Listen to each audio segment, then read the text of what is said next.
It is granted only to the heart that abounds with integrity, trust, generosity, and love to realize true prosperity. The heart that is not possessed of these qualities cannot know prosperity, for prosperity, like happiness, is not an outward possession but an inward realization. The greedy man may become a millionaire, but he will always be wretched, and mean, and poor, and will even consider himself outwardly poor as long as there is a man in the world who is richer than himself, whilst the upright, open-handed and loving will realize a full and rich prosperity, even though their outward possessions may be small. He is poor who is dissatisfied. He is rich who is contented with what he has, and he is richer who is generous with what he has.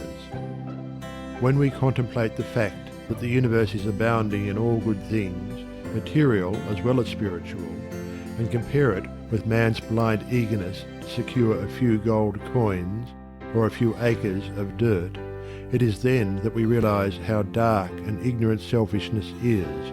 It is then that we know that self-seeking is self-destruction. Nature gives all without reservation and loses nothing. Man, grasping all, loses everything. If you would realize true prosperity, do not settle down, as many have done, into the belief that if you do right, everything will go wrong. Do not allow the word competition to shake your faith in the supremacy of righteousness. I care not what men may say about the laws of competition, for do I not know the unchangeable law, which shall one day put them all to rout, and which puts them to rout even now in the heart and life of the righteous man? And knowing this law, I can contemplate all dishonesty with undisturbed repose, for I know where certain destruction awaits it. Under all circumstances, do that which you believe to be right, and trust the law. Trust the divine power that is immanent in the universe, and it will never desert you, and you will always be protected.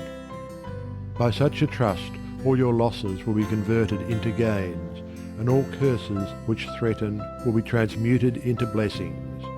Never let go of integrity, generosity, and love, for these, coupled with energy, will lift you into the truly prosperous state.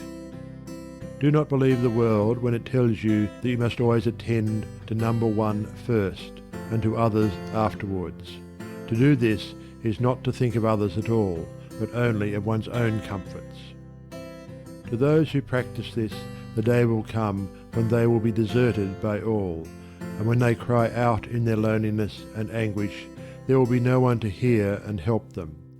To consider oneself before all others is to cramp and warp and hinder every noble and divine impulse.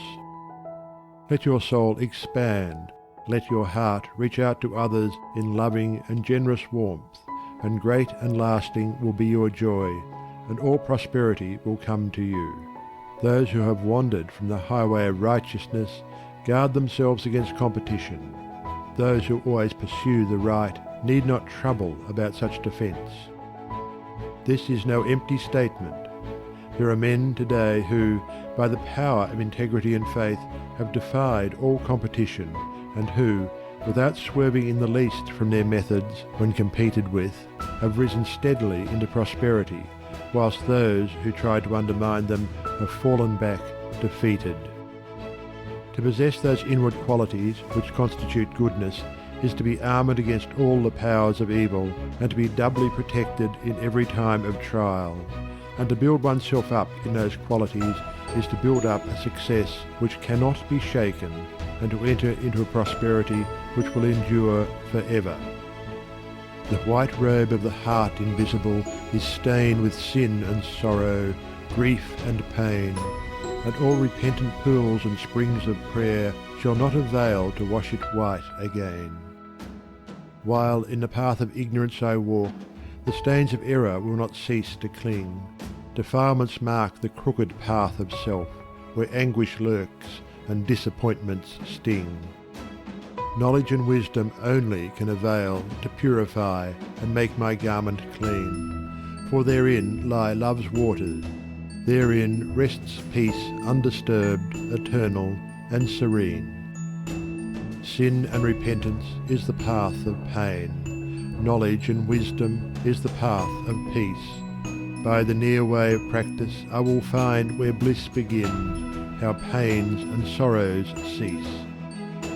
Self shall depart, and truth shall take its place.